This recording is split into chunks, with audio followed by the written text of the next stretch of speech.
Hey, All I right, got the notification that we're live. we're live. That can't be good. Nothing good happens when we go live. Put the JavaScript developers to bed. The adults are about to talk. Oh, jeez. It's PHP Ugly, episode 100. Look at that. Eduardo is in there. Eduardo. Just waiting for us to start the stream. I don't understand what you said, Eduardo.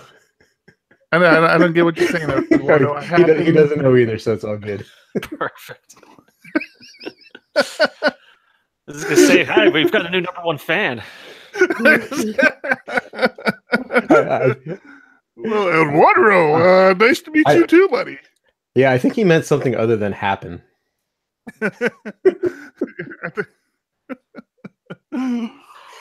Oh, well, hey, All right. introductions, right? Appreciate it. Or was that your intro, or was that not your intro? That was not his intro. We're not starting that way.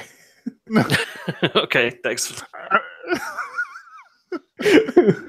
I'm putting my foot down on that one. That's just a hard no from John. Oh man. All right, This might be John, the- kick it off. This might be the funniest start we've had so far, though. What?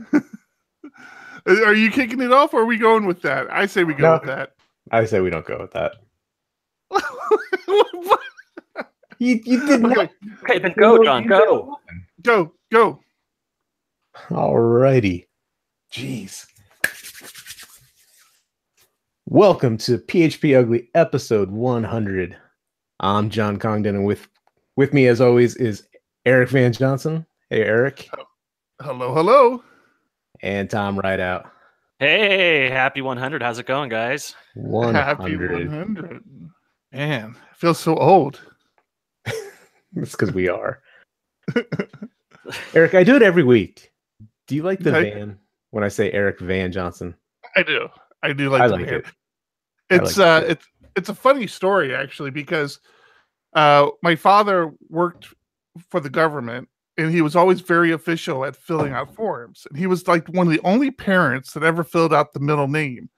And so whenever I'd go to like school or like baseball camp, everybody assumed my last name was Van Johnson because my dad would fill out my middle name as Van. Hated it as a child. It drove me nuts that he kept doing that. But as an adult, it turned out almost every organization I worked at had another Eric Johnson. So I ended up taking on the name Van Johnson as my last name just to differentiate myself. And almost right before my children were born, I almost legally changed my last name to Van Johnson because I even gone to my father and said, "Hey, would you be offended if I changed my last name to Van Johnson?" And my dad was like, "Your last name's Johnson. I mean, it's not that special of a name. If you want to change it to anything else, that's perfectly fine with me." But unfortunately or fortunately, whatever, my wife and I were already married, so we were starting the process of changing our last name to Van Johnson, and we realized how expensive it was. Then we ended up having kids, and by that time it was like, just forget it. I'll continue to go by Van Johnson, but we'll just keep the last name Johnson. So that was a long way of saying I'm perfectly happy with it. Thank you. Well, while we're on the topic, do you know where Van comes from? How'd you get the name Van? Yeah, my mom told me. I'm named after two people, and one of them was Van Johnson was an actor. So the Van Johnson was some actor back when my parents were young, and Eric had some other relation to us. I forget where Eric came from, but the Van part comes from some actor back in the day. That's funny. I never quite understood parents that used actors to name their kids. Yeah. I think they'd be a little bit more creative than that, because we had some good names in the family, but whatever. I'm fine with it. It worked out well for you. For the most part, it doesn't work out, but I like it. Yeah. All right. What have you guys been up to? I've been going through history, and I'm like, man, we've been doing this for 2 years. Like in my mind, I felt like that was a really long time, and I'm like, okay, where was Laravel 2 years ago? Where was PHP 2 years ago? You know what? Not that much has changed. Like it really hasn't been that long. I thought about like we're all in the same job. We're all pretty much working on the same projects. I mean, nothing's really changed. It's nothing. It's not really as special as we feel it is. I think that might be more depressing than you intended it to be.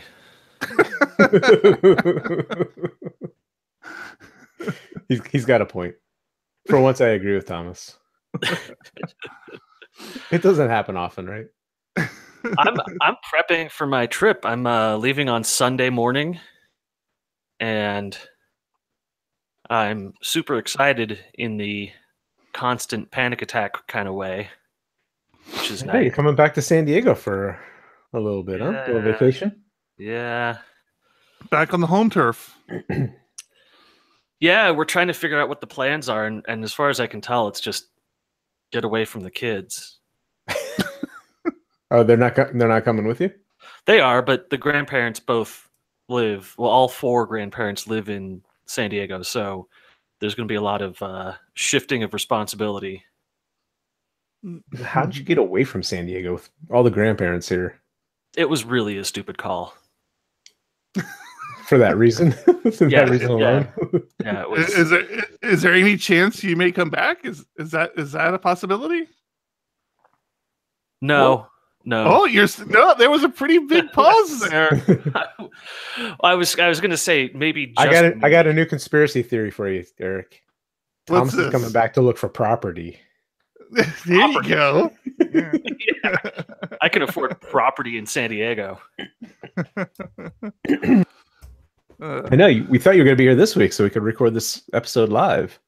Yeah, I How'd that screwed work that out? up. I'm bad at calendars and times and schedules and things like that. Aren't we all? Yeah. That's why we're PHP developers. We never get those time zones correct. Yeah, I'm a Carbon developer now. Oh, is that your new thing? No, I just don't use PHP time stuff anymore. It's all Carbon. Oh, that's true. Eric's been Yeah. like that for a long time. Yeah, totally. Yeah. So we have Eduardo in chat right now, and I actually have to give the man a shout out. So I was bitching and moaning last week about the fact that Google Reader was going away, and I didn't know what I was going to do, and I was looking at other readers, and Dig I even went. Yeah. Sorry, I said Google. The Dig Reader. Yeah, I even went to Feedly because Thomas had recommended it, and I was kind of coming to grips with, okay, it looks like I'm going to have to use Feedly because I can't really find anything else that feels right. And lo and behold, Eduardo pings me in Slack and says, "Hey, have you heard of?" And I don't know if I'm going to pronounce this right. I'll spell it for you, or I'll try to pronounce it. InnoReader. INO Reader. InO Reader. He says, "Have you heard of InnoReader?" I'm like, "Nope." And I went over to InnoReader.com. I'm like, perfect. This is exactly what I need. So I'm now an InnoReader fan. I've already moved all my Dig stuff. So, are you saying INO? But you seem to be pronouncing a D in there. Yeah, you're throwing a random D in there. InO Reader. InnoReader. Inno. How would you pronounce that? InnoReader. InnoReader. Yeah, you just kept putting a D in there for some reason. That's what I was going to say. I wanted to say I know reader, but I'm like, that would be a bad name for a RSS reader. So I'm pretty sure it's not I know reader. InnoReader is not a great name either, but whatever. It works. I'm happy with it. It's my new RSS reader. I'm still happy with Feedly. Thank you, Eduardo. I do appreciate it. I'm still happy with no RSS reader. Now, I don't know how you keep up with all this stuff with no RSS reader. look at his cards. He has it in his cards today. How he keeps up? Exactly. This is No cards. no cards. I prefer when we one. just chat. I don't need cards to chat. So, Eric, you mentioned it earlier, but you sort of drove right over it. You edited the podcast this week. Yeah. I did. Did I say that on air? I don't think I said that No, on air. you said it before. No, you said it beforehand. No, you said you were editing the podcast. Right. Before we started recording, yes. But yes, I did edit last week's podcast. It was a throwback. It's been a while since I've edited a PHP Ugly podcast. Wasn't so bad. So it was Monday afternoon, and my desktop computer, which I do all my editing work on, literally exploded. It literally exploded. Okay. Wait, you don't live in Austin. How did that happen? Oh, jeez. Too soon. That was a little. Well, did you see? By the way, I'm not a comedian. Not to deviate from the topic here, but I do want to fit this in since John went down this horrible path. Did you see they also released a news flash about how package thieves in Austin has dropped 98% over the last 2 weeks?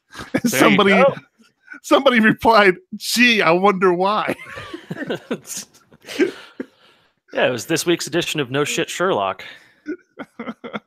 I'm sorry. Okay, while we're still on that topic, I'm happy that the guy was caught and blew himself up or whatever happened, since the Longhorn PHP conference is coming up in 4 weeks. Yeah. Nice knowing that won't be a problem while we're there. Right, we can head to Austin, not be so nervous. So, all right. So my computer blew up. In diagnosing it, I mean, I knew immediately what it was, because the only part of a computer that usually blows up is the power supply. Mm-hmm. But taking it apart, I discovered that my power supply was woefully underpowered for what I was running, and was about 10 years old. So wow.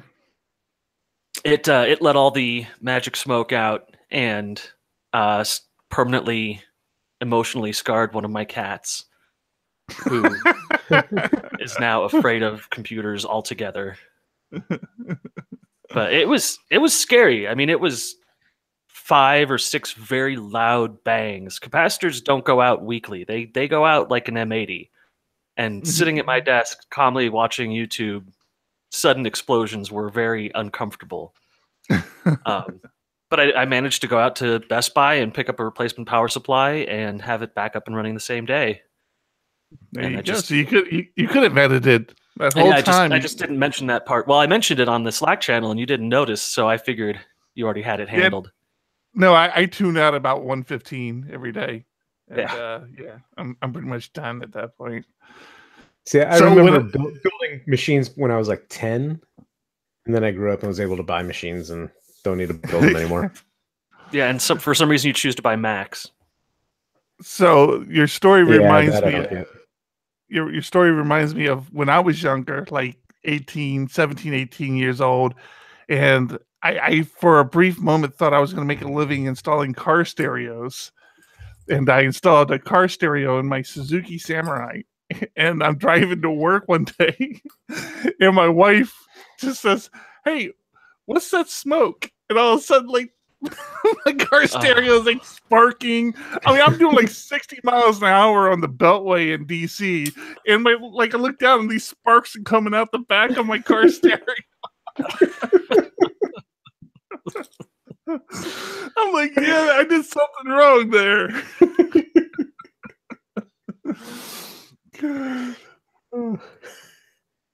I managed to pull it out and pull over safely. Everybody was okay, but I think that might have been the last stereo I tried installing myself. That's why you can't put a thermostat in your house. That would be that kind of all ties together. Yeah. Yeah, it's not the worst power supply failure I've had. I've had one back in the 90s that actually blew flames out the back of the computer. Like a good 3 or 4 feet of flame.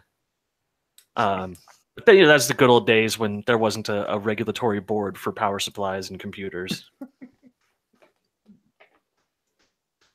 Oh boy! Anybody doing anything fun at work this week?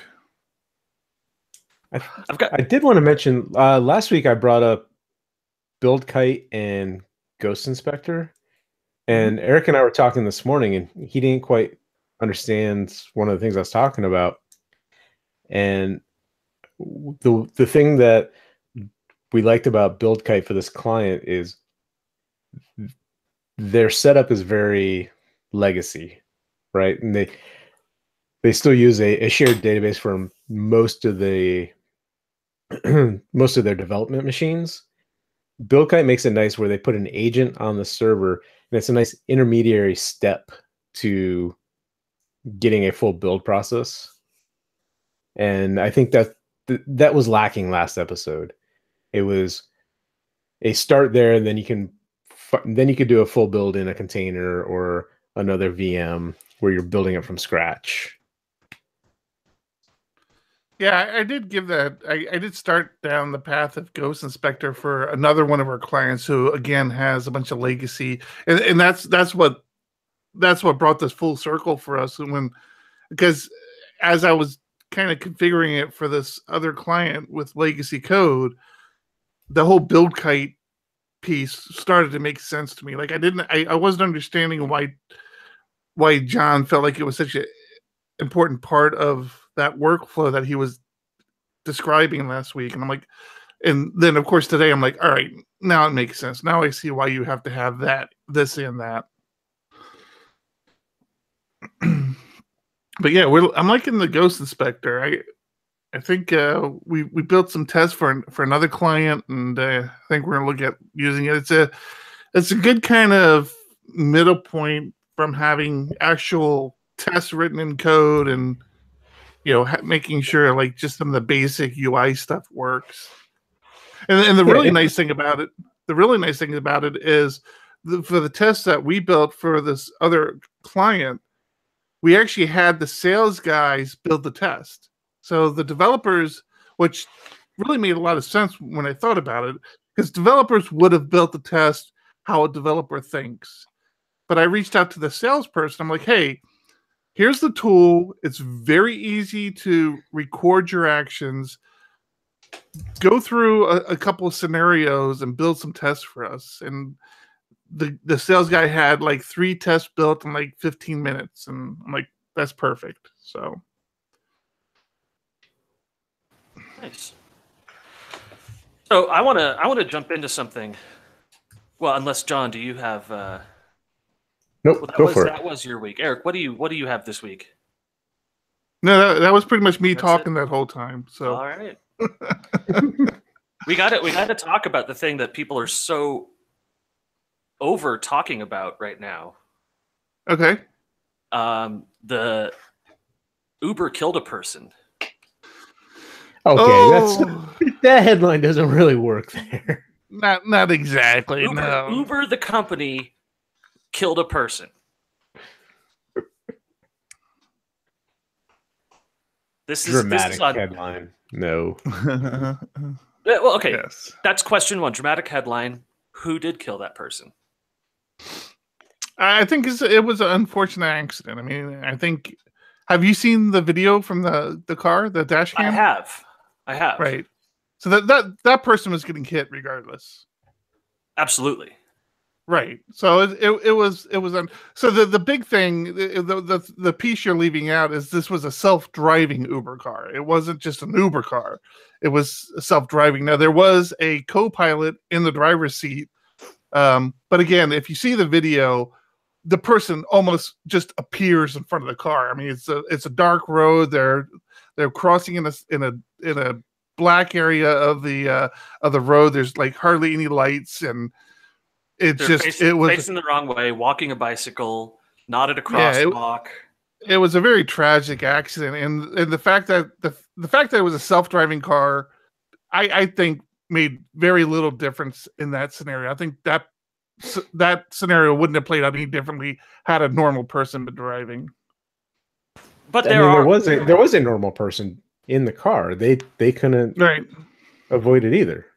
And he tried to react. You can see that he stomps on the pedal to try and stop the vehicle, but at that point it's too late. And he's not exactly paying attention to the road at the time. But still, it's but of course it gets sensationalized because it was a self-driving car that killed a person. It's like, well, okay, no, there are big implications though. So Uber, as a result of this, Uber shut down or temporarily suspended their self-driving car studies, and Right. Ford also did in response. right. And there are a lot of questions that are going to come up. So the person's family, are they going to sue Uber? I'm sure they will. Why wouldn't they? Right. And in something that if this were a criminal negligence case, would there be a person that they could arrest? And that would theoretically be the test driver, should have been paying more attention. Right. I still think that's the case. Even if it wasn't a self-driving car, they would sue Uber anyway because Uber's got the money. They're not going to go after the driver Right. individually. Sure. If they could prove that it was somebody driving for Uber, they're going to go after the company first. Well, one of the things that's come up a lot before this happened is the trolley problem. Do you guys know the trolley problem? Yes. I'm not familiar with the trolley problem. What's the trolley where- problem? That's the one where there's one person on one track, 5 people on another, and you have to direct the trolley. You don't have to. You can direct Well, the trolley. you So can. the trolley is on the track with 5 people, and it's coming up to a switching station, and you can either choose inaction, which would kill the 5 people, or choose action, which would kill 1 person but save the other 5. Mm-hmm. And this is a classic ethical dilemma because are you responsible for inaction is one of the questions. And this has been brought up a lot in machine learning courses in colleges because the question is, what is an Uber supposed to do in that scenario? What is a self-driving car supposed to do when it encounters this problem? Is it supposed to choose to continue going forward so that it doesn't intentionally take the life of someone else? Or, how does it resolve this? And there's many different variations on this as well. So the 5 people on the track are all convicts, and the 1 person who isn't is a great person who contributes their Right. time. I get the idea. Yeah. So- Yeah.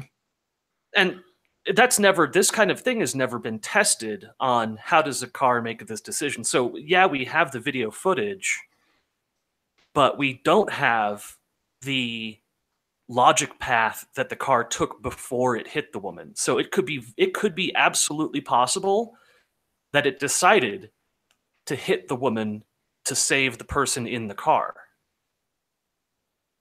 So if it had determined, Yeah, I like where you're going. In this case, I'm fairly confident that wasn't the scenario, but I like where that conversation's going because typically you would think that what would the car do? Well, the car would try to avoid, and if it couldn't avoid, it would just stop, right? I mean that would be kind of the general logic you would think it would take. But what if it couldn't stop? What if it was in a scenario where stopping wasn't an option for it?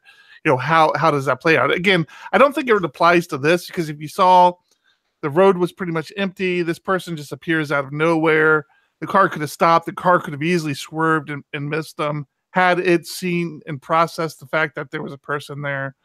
It will be interesting to see what logic the car was processing at that time because its vision isn't our vision. It should have been picking up some infrared or something. But these cars use LiDAR to detect objects in front of them, and the fact that it didn't is question number 1, is why didn't it? But then if it did detect the object in front of it, but it also detected that any action other than braking as hard as possible would put the driver at risk. This is a common question again with self-driving cars: is who is it obligated to keep safe, the passengers or the person on the street?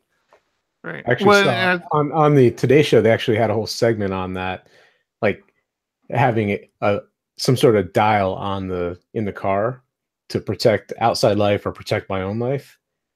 And really, yeah, and they brought up a good point. Like the host Savannah Guthrie at that time was saying that if her kid is in the car, she's going to preserve her own life. Mm-hmm. But maybe if her kid's not in the car, then she would preserve other people's lives. Yeah. So, But there's so many factors that go into it. And that is an equation that is in these self-driving cars. Right now, the car isn't just following a GPS coordinate, it's tracking everything it does in a reactionary way. And it is programmed to react to things in the road depending on the safety of the driver.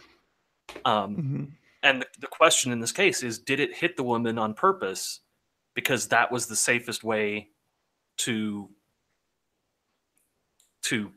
resolve the event for the driver's sake?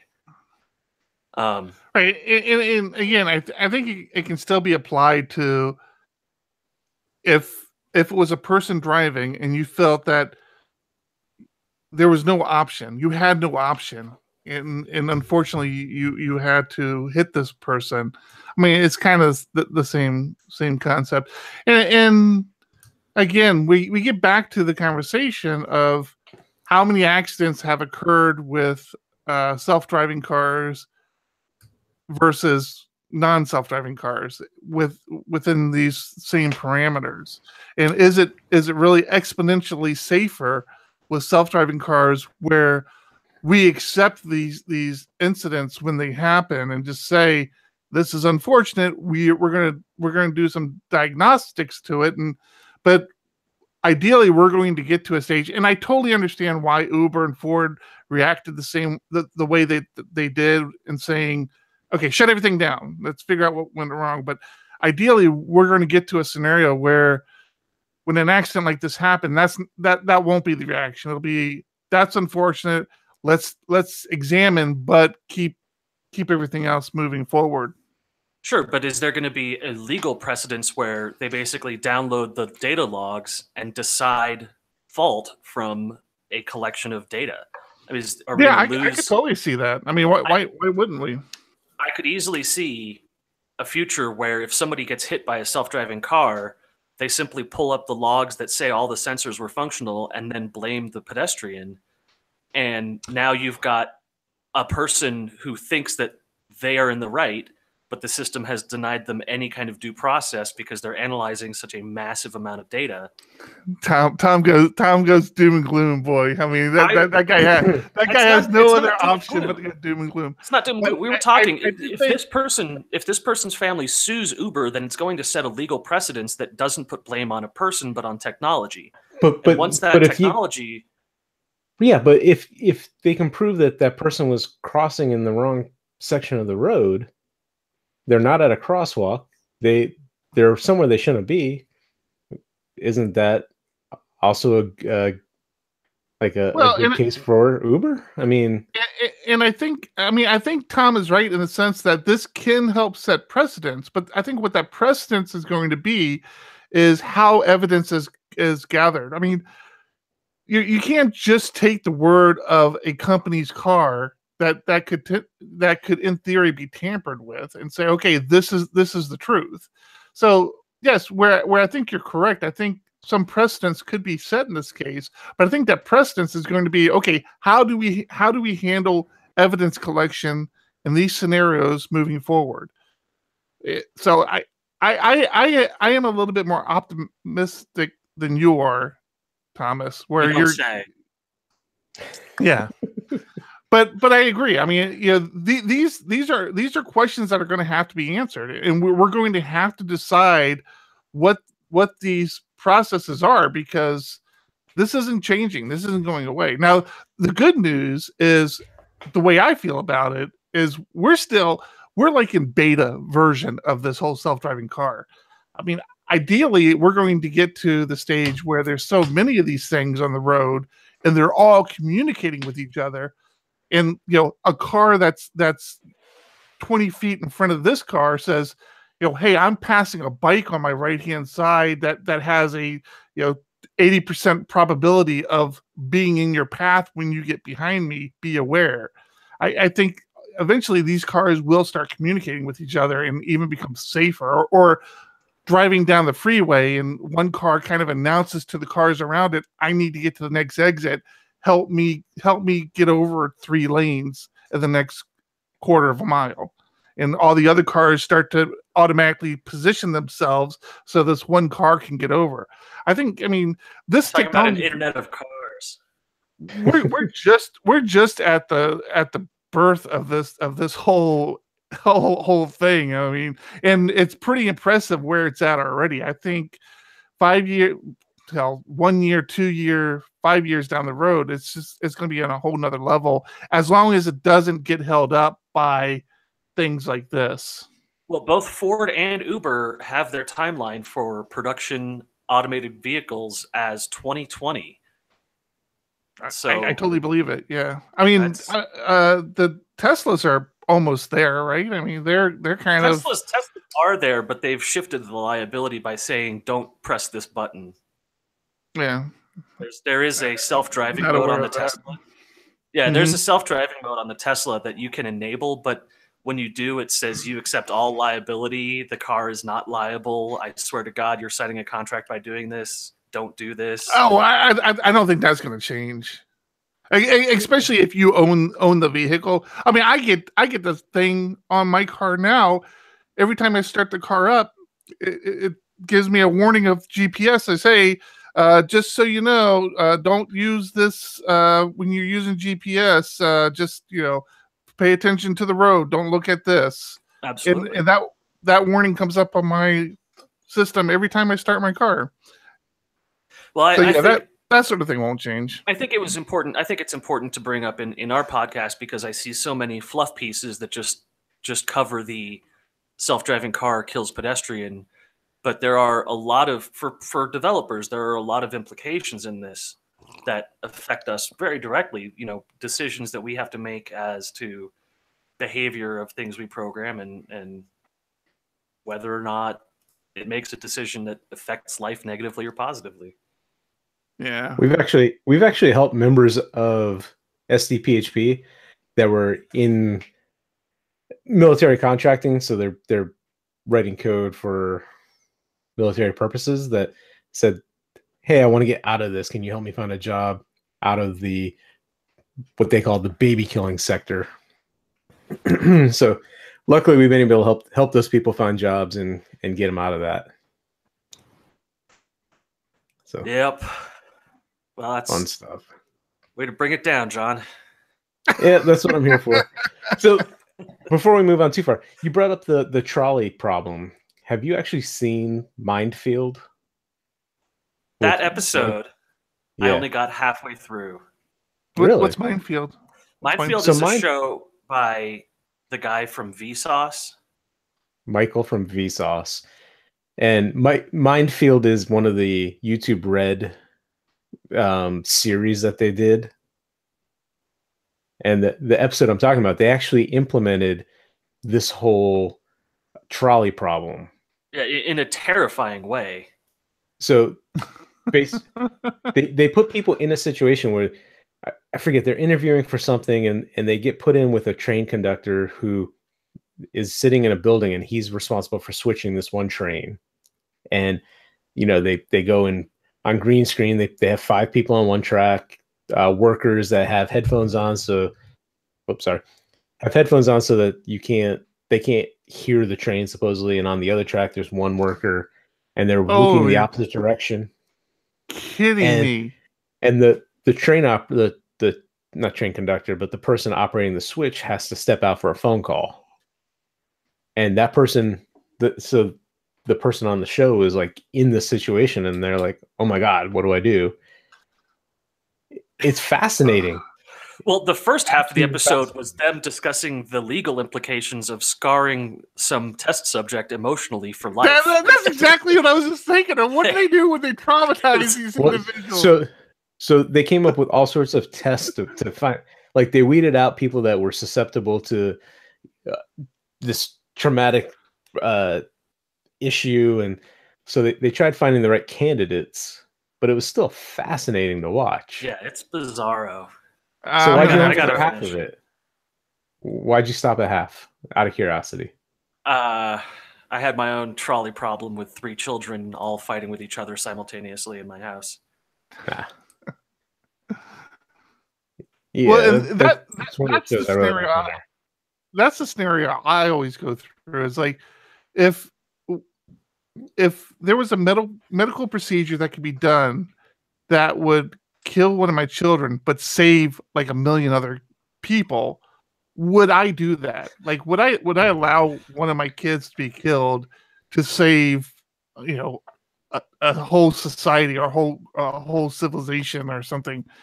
And like the whole trolley thing, I feel like I could do. Like, I could live with myself. I wouldn't be happy, but I could make that decision.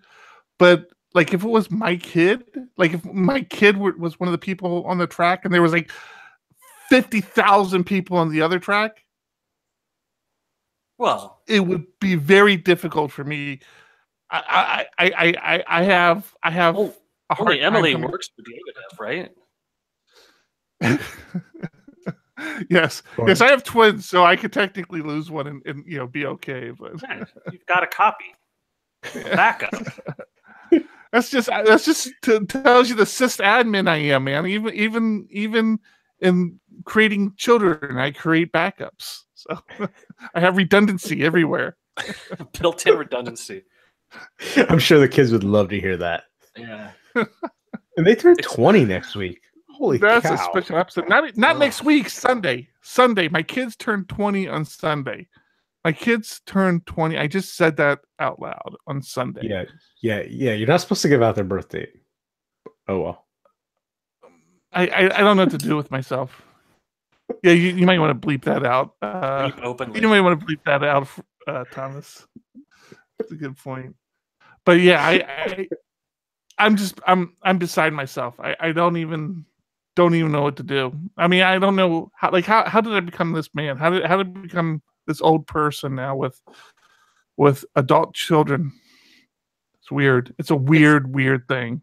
It's funny that you mentioned me bleeping that out, because I've waited until we were a half an hour into the episode to point out that I'm going to be fully packed up tomorrow afternoon. And your house will be empty in a couple days. Yeah, but he's going to be here Sunday, so you give him your laptop and he'll edit it. Is what he's trying to say. Let him borrow your laptop while he's here. No. You're saying that for me to edit the show. Is that what you're saying? Yes. Oh, I thought the fact that you're trying to avoid the idea of letting everybody know your house is going to be empty next week. Oh no, it won't be. I have 2 attack cats. Oh, well, there you go. Eric, you know something here I don't know anything about. Do I? You do. Oh, I don't know anything about it either. It appeared on my. Moving on then. It appeared on my. Apparently, the city of Atlanta had their systems ransomware.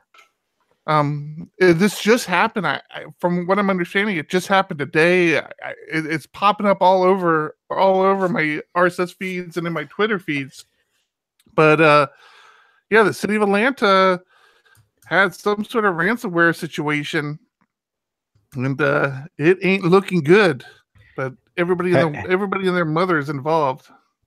So I've had situations with that. Have either of you been subjected to ransomware? Oh yes. Really? Oh really? Not me personally, but me as a friendly neighbor of the most unfortunate family I've ever known. Oh. Why would somebody go after? Yeah. All right. Go ahead. Tell us your story. Yeah, this is about 3 years ago. My neighbors, who have 2 children, with both of them have incredible medical difficulties, and then the husband and wife both have incredible medical difficulties, and they got a encrypto ransomware on their computer, which had all of their medical records and all of their billing and all of their everything. No backups, no nothing. And they asked me if there was anything that I could do. And this is the first I'd seen ransomware ever in the wild, and it's pretty crazy. Every file still exists, but it's just a text file of garbled everything. Mm-hmm. It's all encrypted.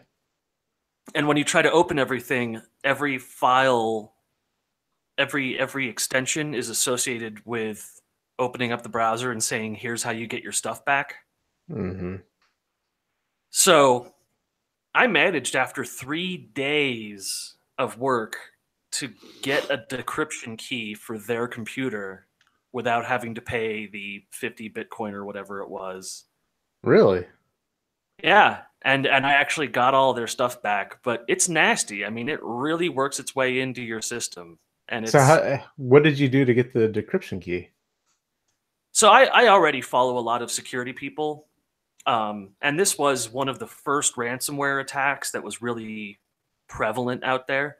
So after a couple days, Krebs on Security posted a way of identifying which version you had, and then gave you a link to download an executable that generated a decryption key and decrypted every file.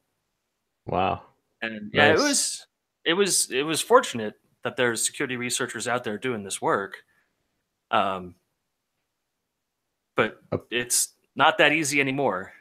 No, a place I used to work for was hit by it, and they actually paid the ransom. And at the time, I think it was 1 Bitcoin, but it was like $500. Yeah, it was a couple years ago, and luckily, paying it, they got the decryption key and were able to get all their files back.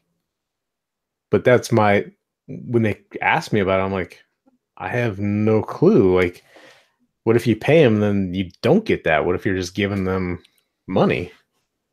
Yeah. At that point. So luckily they were dealing with yeah, I've heard of ransomware that pretends to encrypt but actually just destroys everything. But I've never actually seen it in the wild, and I don't think there's a lot of value in propagating that, because I think if you get a large system, for example, the city of Atlanta, they want to prove that you can decrypt one thing before paying to decrypt everything. And I believe the software is all still the same. It's just the algorithm has been slightly tweaked to be much more difficult to guess. But yeah, it's nasty.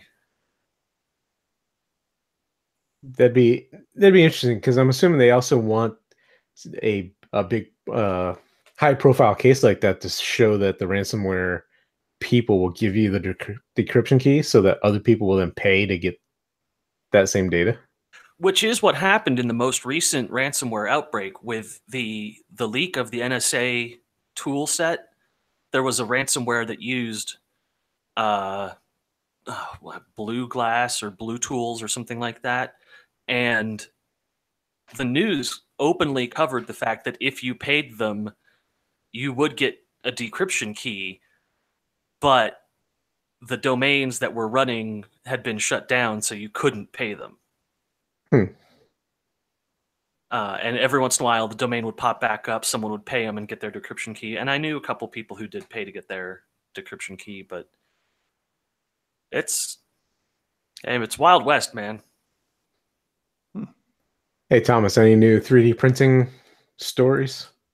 I am 3D printing something right now for the two of you guys. Really? Ooh. Yes. It's like a 4-hour print, though. You'll see. I'll be bringing it to episode 101. Ah, that was not set up. I have no clue what you're talking about. Yeah, no, I've got a little. I've been promising lots of things to lots of people and discovering that my 3D printer is very finicky and I can't print anything that I want to print yet. So I'm printing some smaller scale stuff that I can give to my friends. I tell you, you gave me 3D printer envy, man. I was about to hit the buy button on a 3D printer. So fun. It is so last fun. week. Except we're gonna, when we buy one, we're not gonna buy one to put together.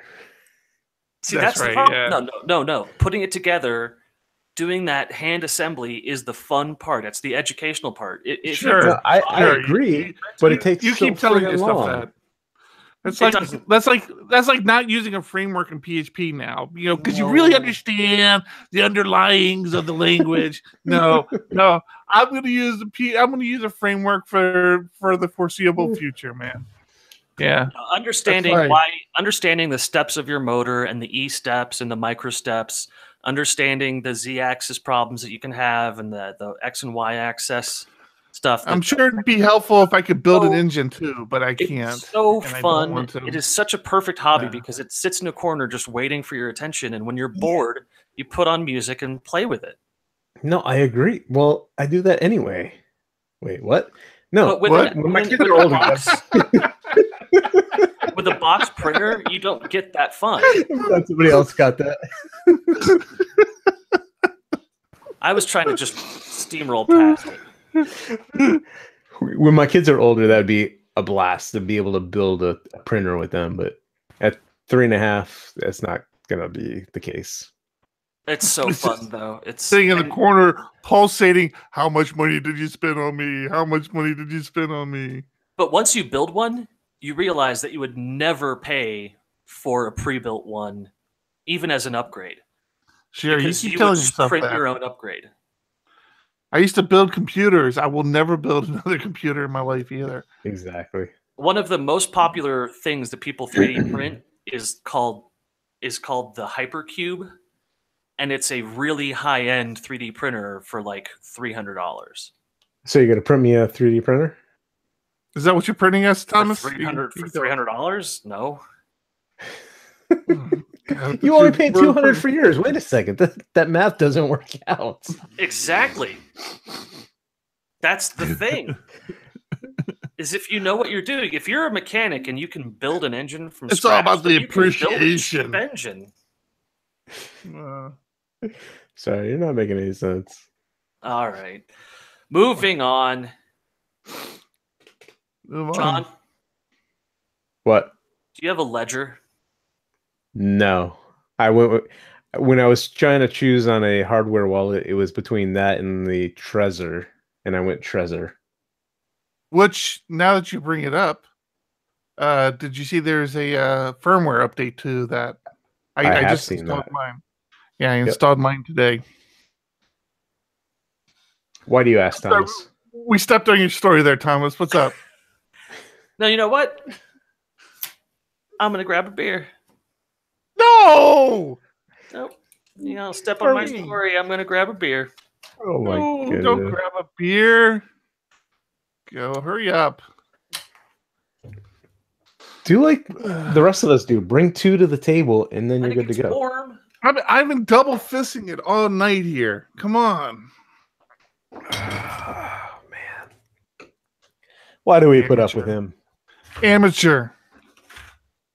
If you're listening to this, Thomas, he's not editing this week, it sounds like.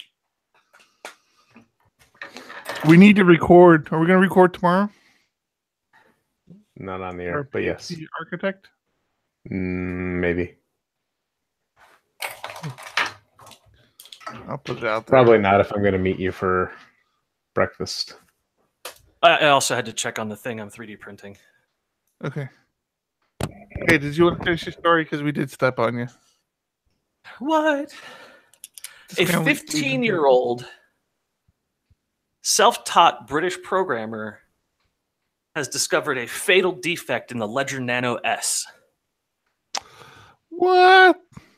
There's a flaw in the program? Get out of here. It's not actually the program, it's a chip. Oh. So the Ledger Nano S is a hardware wallet for storing various cryptocurrencies. Very, very popular. And one of the things about it is that the secret key in the device is always secret. You cannot access it. This allows the device to be sold on third-party sites like Amazon, where you can trust that the person selling it didn't open it up, grab the secret key, and then seal it back up and send it to you. Well, that trust got breached because it turns out that that secret key gets passed to a chip that isn't secure, and this teenager's software simply plugs in, pulls the secret key out of the device, and then he's done.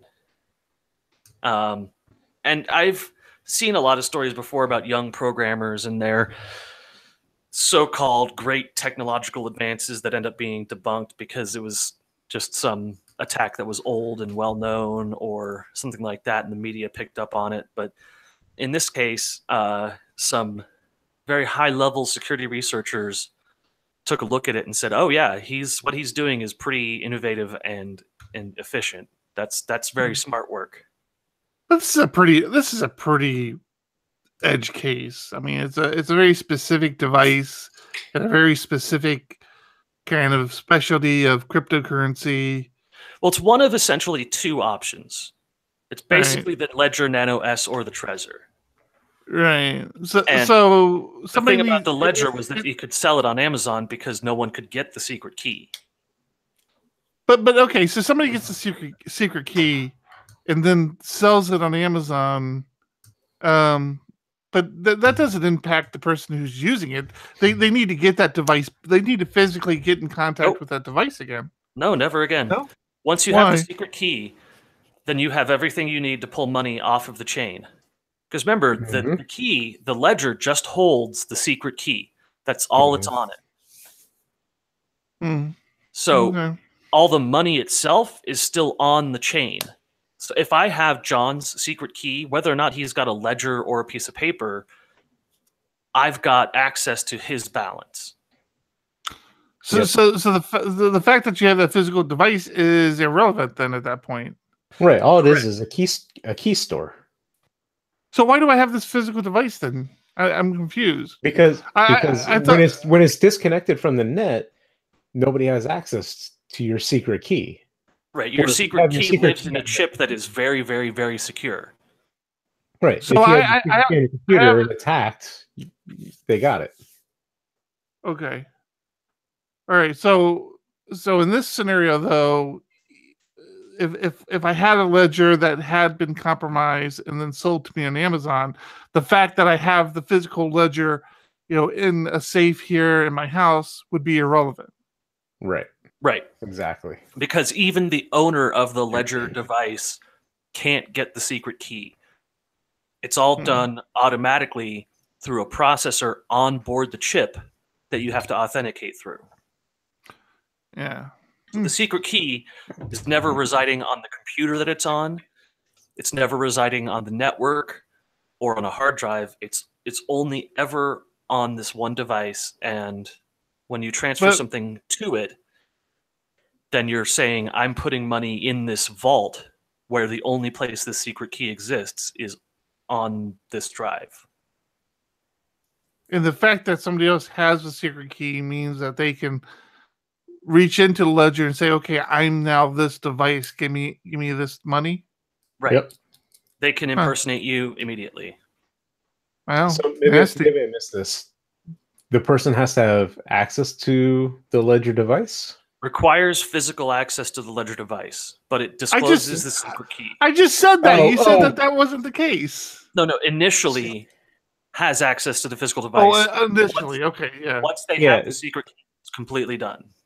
Yeah, so with the Trezor device, you have to put in your 6-digit key, right?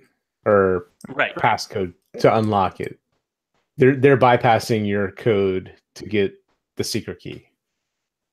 Even with the Trezor, I don't believe you get access to the secret key. I believe that you tell the device that you're authorized, but the secret key signs the transaction is actually signed by the hardware itself on the USB dongle. So it never crosses into the computer. It only receives a transaction ID and then returns an encrypted response. So you're never actually seeing, even as the owner of the device, you're never actually seeing the secret key. But this kid found a way to do it on the ledger. Right. Gotcha. That's the key right there. I see what you did there. Yep. And now, fair warning, I have a doom and gloom article that I've been keeping hidden from you guys. Oh, good. So Lucky if you're concerned about time, yeah, no, we're getting up on time here. So, but I do have a topic I want to touch on. go on. We touched on it last week, and it's official. Call for papers for Wave PHP have been closed, and let me tell you, not closed soon enough. We have over 300 talk submissions to go through now. And I've read every single one of them. Have you? I have. Liar. No, I have. Have you? I upvoted all the ones that I liked, and I saw some very cool stuff. There's some very good ones out there, and there's some very good people submitting talks. We have a nice little range of different talks, different topics, different presenters.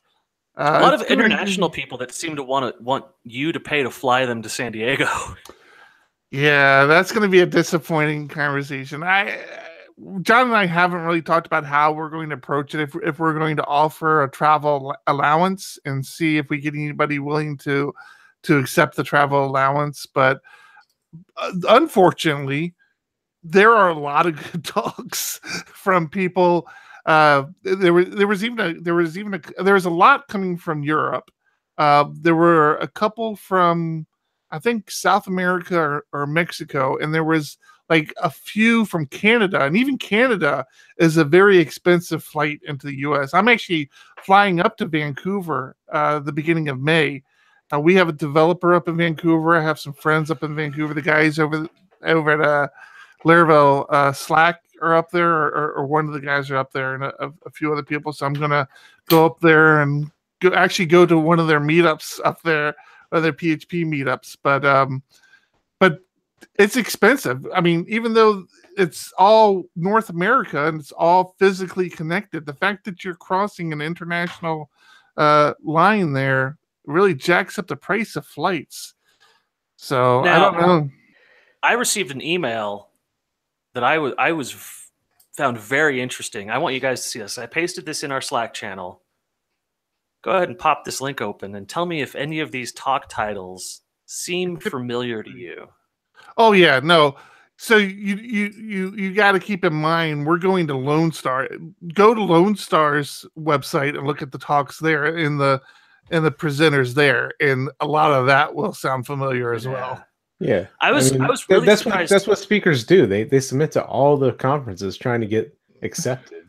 So I was really surprised by how many of the people who submitted talks submitted 5, 6, 7, 8, 9, 10 different talks.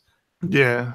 And that's one of the things you got to take into consideration when you're picking talks. Is like, if you see this is a talk that this presenter has given at 2 or 3 different conferences this year, do you really want them to present it again at your conference, or do you want to mix it up and maybe go for something else? And unfortunately, we're falling at the end of the year, so like a lot of these community conferences have already fired off. And so I was presented with an interesting question when I was reviewing all the CFPs, because I started thinking to myself, okay, is this an advanced PHP conference or is this beginner PHP conference? Is this... Yeah. Because I saw some topics where I thought that is awesome and I want them to hit the ground running. I don't want them to start explaining what a framework is from the beginning of the talk. You know what I mean? And some of the topics were outer space complexity, like the really in-depth, complicated stuff. And I thought, are people going to want a conference that says we are the PHP advanced users conference? Because there's so many beginner level things now. Yeah, that's something I've always brought up with the conference organizers, is having some sort of like a tag on the talk. Is it an advanced talk or a beginner talk or intermediary? And I agree with them now. Putting a label on that makes it difficult. How do you decide that? And to me, I think part of it is how much knowledge do you have to have of the topic before you go to the talk? See, I think if you're going to a PHP conference, you know PHP.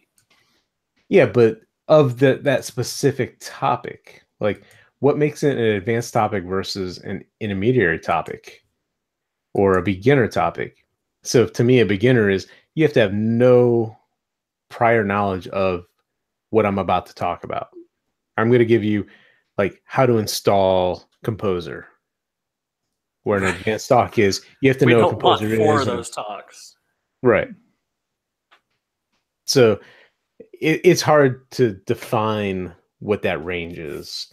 Yeah, I mean, I definitely don't envy the position that you guys are in, but I know that if I was going to select the talks myself, it would be very, very advanced topics only. It wouldn't be, of course, it wouldn't be check out this new JS library or how to move from legacy to modern.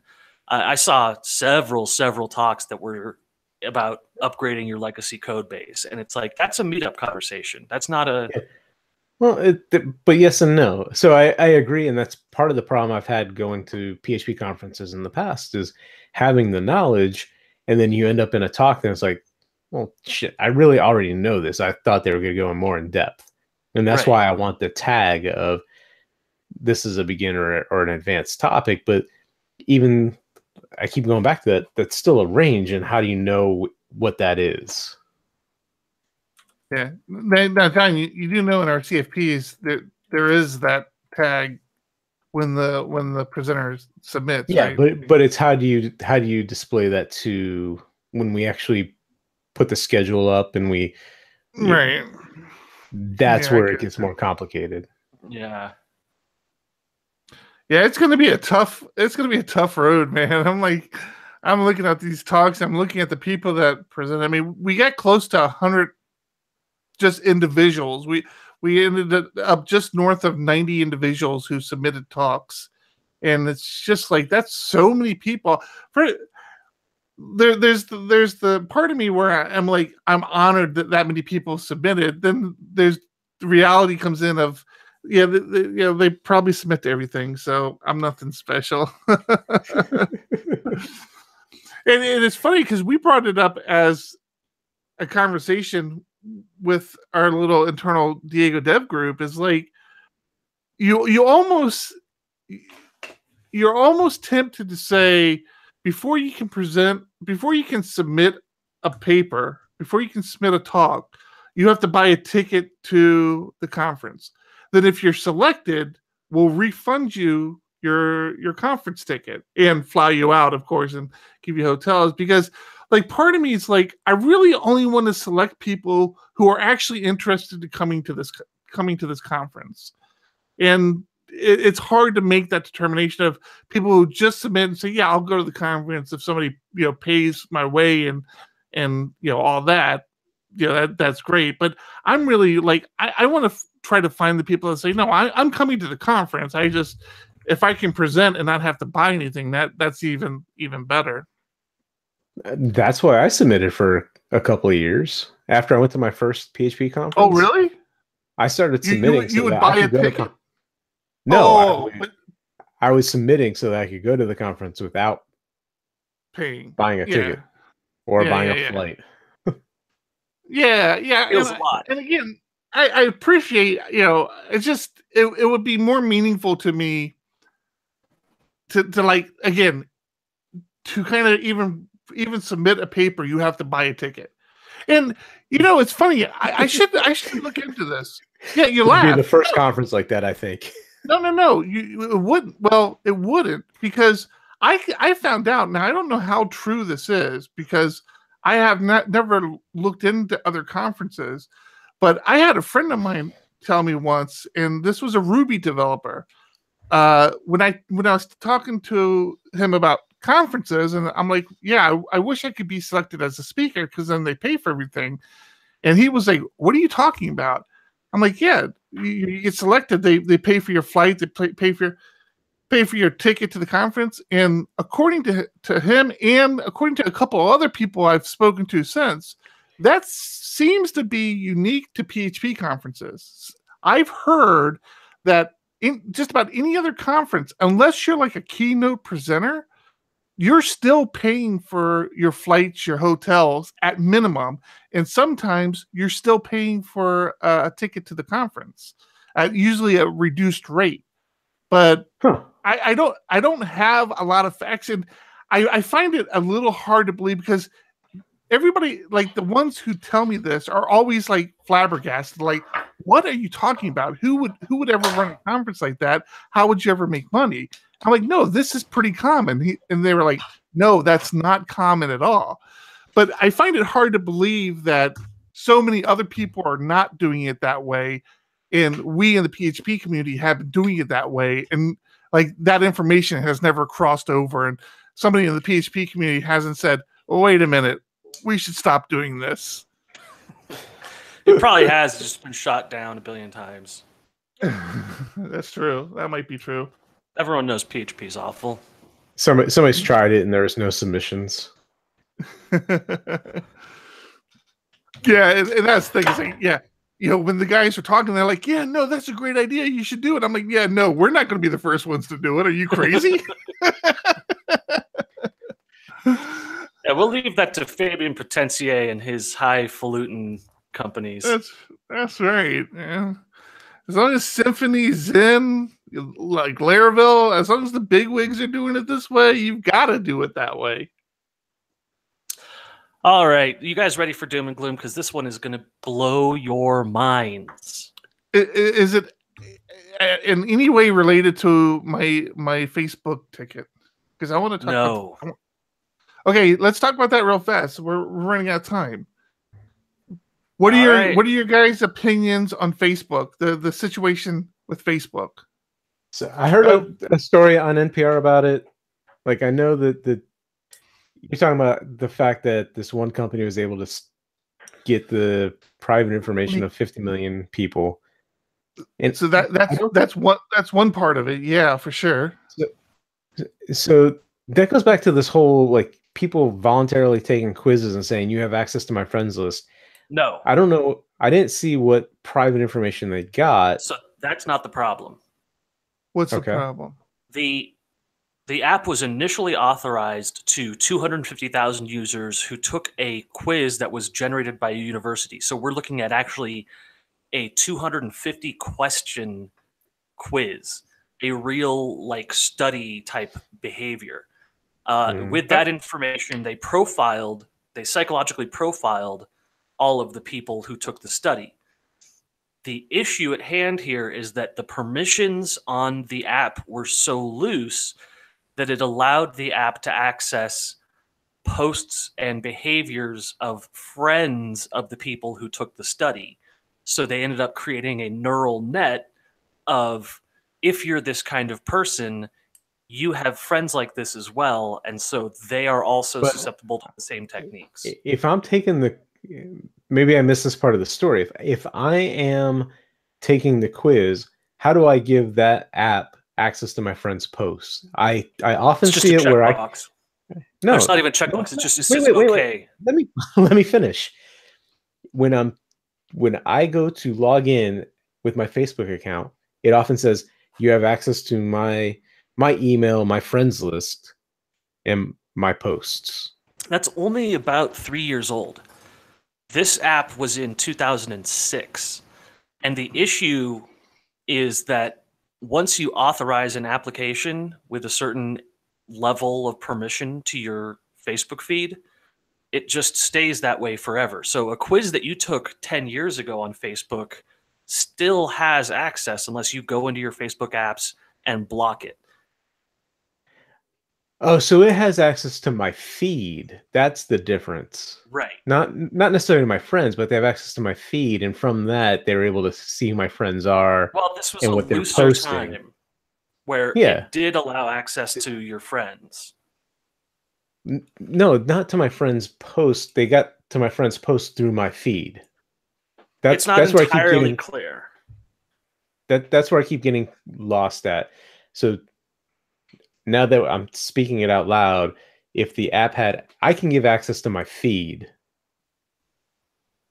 And from that, they are saying, okay, Thomas posted this. And I'm sure. And they're mapping me in whatever Neo4j, and they're making sure they know who Thomas knows because he knows you. And that's the issue. Now, the other issue is that this company, Cambridge Analytica, basically got ditched by the creator. The creator came out as a whistleblower and said, the shit this company I started is doing now is way underhanded. And then there were several hidden camera investigations where Cambridge Analytica was saying, yes, we bribe politicians. Yes, we use prostitutes for politicians. Yes, we run political campaigns that are dirty. We won Trump the election. We created the crooked Hillary catchphrase, that kind of thing. And so what they did with the data from Facebook is one thing, but what they said they do as a company is another. So they basically said, yes, we used Facebook in a way that we were allowed to use it, which Facebook agreed with. Yes, they're allowed to use it the way we are allowed to use it. But then they also came out and said, also, we're terrible people who you always pretended didn't exist. Right. And those are only a couple aspects of the story. There's still the other aspect where Mark Zuckerberg apparently started selling off a bunch of his stock in Facebook over the last couple of weeks. And I actually had seen that story first before the stuff about Cambridge Analytics broke. I saw a couple of news stories come across about how much stock Mark Zuckerberg is selling in Facebook. I'm like, wow, that's weird. Is he looking to, get ousted as the owner of Facebook? I mean, is he looking to move on? Is he looking to sell? And then like a week later, the Cambridge story broke. I'm like, son of a bitch, he knew about this beforehand and started offloading a bunch of his stock before Facebook stock took a tank. Which thankfully it looks like he's not going to get away with, because the people who did the same thing with Equifax are going to be going to trial. So, yeah, I mean, I don't have a whole lot more to say about it than that. The media has covered it pretty thoroughly in the sense that it's really a media story. Do you think the general public understands the impact? Like, do you think they really can appreciate what transpired here? No, not at all. Yeah, I agree. I listened to a story on NPR, and I mean, you have the range of people that say, I only use it to, follow my friends and family, and I'm not going to change. And you got the other people that say, I knew what I was signing up for when I signed up. It's a free service, and I fully expect they have access to all this data anyway. So I'm going to keep using it as I always have. And you get all these people posting, I'm deleting my account. I'm like, yeah, if you have an account, it's already too late. It's like, it doesn't do any good to delete your account. It's not. Thanks to the EU. You don't think so? No, thanks to the EU, the EU has a right to be forgotten law, which forced Facebook into a position where if you choose to delete your account, not suspend, but delete, then they actually have to lose your data. They have to delete it. Really? Including from backups. Even if you're not an EU citizen? Yes. Abiding by that law is essential. That's why all those websites you go to say, hey, we use cookies. Is that cool? Yeah. Because if you operate in the EU, no matter where you actually are, you have to have that. Gentlemen. But you're on the web. Everyone operates in the EU. Now you're getting into tax season, and that's just too much. I'm in Colorado Springs, so my Craigslist is cosprings.craigslist.org. What is yours? I don't know. San Diego.craigslist.org. All right. I challenge the two of you to go and head over there right now. No. Eric, John's being obstinate. Yeah, I'll do it. Head over to your local Craigslist. What we're going to do is we're going to post a personal looking for a romantic encounter. I'm not posting anything to Craigslist. So go ahead and hop onto your local Craigslist and click on, I assume, men seeking women. Is that a thing? Oh, it is. Men seeking women. All right. Yep. Now, what am I going to do when my wife comes to me and realizes that's a link I clicked on? Okay, So- I'm. Oh, look at that. Okay, I participated. Okay, share. U.S. Congress just passed H.R. 1865, FOSTA. FOSTA is the, oh boy, Fight Online Sex Trafficking Act. Mm. And this law, which was just passed literally an hour ago when we started recording, makes the owners of websites or the operators of websites responsible for the activities of the users on the website. Okay, so we covered a very similar story not too long ago with what's the other one called? Backdoor, I think, or yeah, Backdoor. Backpage. Backpage, yeah, I mean, yeah, I've heard, Backpage. I've never actually been there, but I've heard about it. But yeah, that exact scenario where I think it was down in Texas where the DA went after the CEO or the owner of Backpage and basically was holding him accountable for the prostitution that was going on the website. So that's now a federal law, and in response, Craigslist has shut down all personals sections of all of its sites. Reddit itself has responded by shutting down all trading of goods or services involving firearms, ammunition, or explosives, drugs, alcohol, tobacco, controlled substances, paid services involving physical sexual contact, stolen goods, personal information, or falsified official documents or currency. So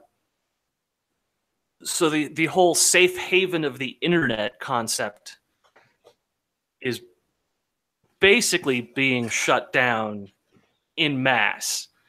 And the EFF the Electronic Frontier Foundation is very upset about this because the law is so broadly worded that even if you're unaware that this is a service being provided through your website, such as Facebook, you're still culpable. So if I were running a prostitution Facebook page and because of that, someone could sue Facebook.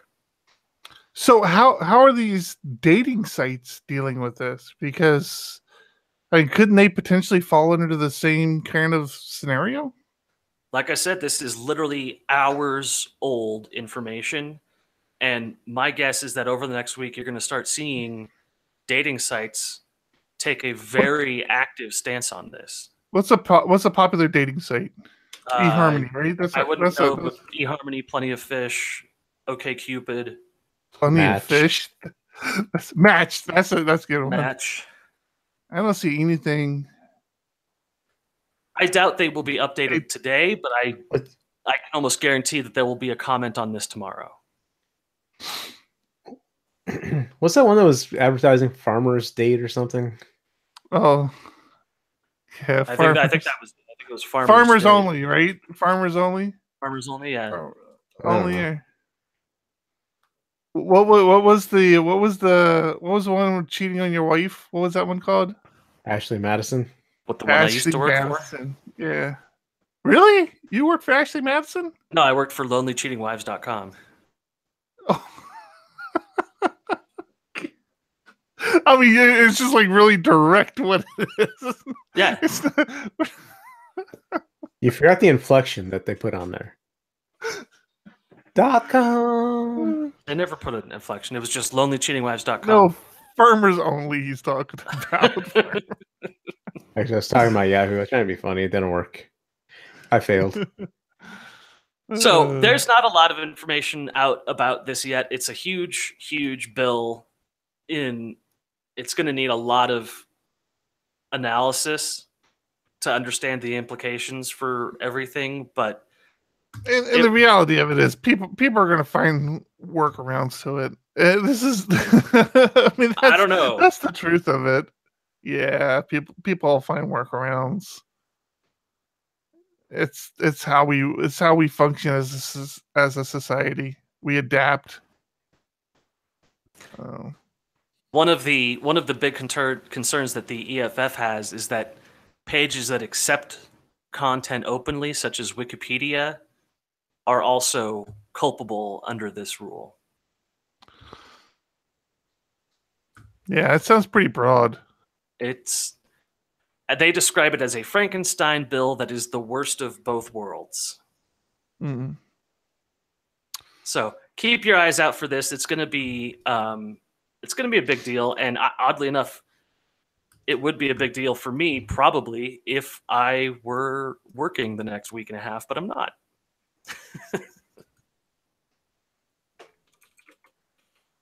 You think it'll affect your business? I think it might. How?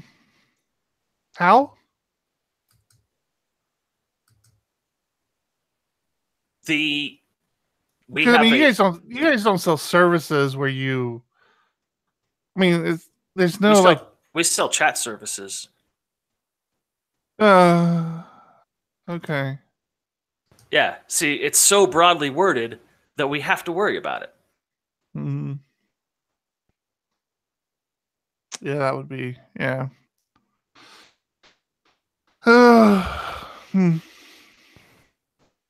you want to end this on a positive note? Please. Too bad. You've listened to episode 100 of PHP Ugly. I can't believe it myself. I'm Tom Rideout. I'm John Congdon. I'm Eric Van Johnson. Keep it ugly. Way to end it. Way to end it, Thomas. What an ass. That's a joke I stole from C-Lab. Stopping broadcast. Thanks everybody who's watching live. Carolyn, I know you're out there. Eduardo, if you're still around, thank you. I look forward to seeing you guys for episode 101.